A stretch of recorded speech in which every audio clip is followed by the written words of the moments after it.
मुस्तकिल नारायणखेड़ के king palace function hall में जिला संगारेड्डी CPI पार्टी की चौथी कॉन्फ्रेंस मुनक़द की गई, जिसमें रियासती CPI के जनरल सेक्रेटरी और रुकन असेंबली कोत्तागुड़म के सुभाशिवा राव ने शिरकत करके कॉन्फ्रेंस से मुखातिब करते हुए कहा है कि CPI पार्टी संगारेड्डी की चौथी कॉन्फ्रेंस हल्के नारायणखेड़ में मुनक़द करने पर नारायणखेड़ व जिला संगारेड्डी के CPI पार्टी कायदीन को मुबारकबाद पेश की। उन्होंने कहा कि CPI पार्टी कायम होकर 100 साल मुकम्मल हुए हैं। BJP पार्टी पर तनकीद करते हुए उन्होंने कहा है कि हिंदू मुस्लिम में झगड़ा लगवा कर वोट हासिल करके सेक्युलरिज्म को खत्म कर रही है। CPI पार्टी अवाम की पार्टी है, अवाम के मसाइल को हल करने के लिए जदोजहद करती हैं। CPI कायदीन से अपील की है कि अवाम के मसाइल हल करने के लिए जदोजहद करें।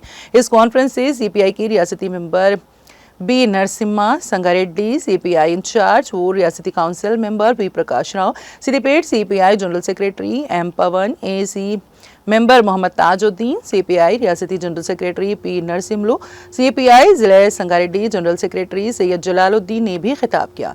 इस मौके पर CPI कायदीन ताजुद्दीन, रहमत, N बालन्ना, महबूब, आनंद, चिरूनी के अलावा CPI कायदीन और कारकुनों की कसीर तादाद शरीक थी।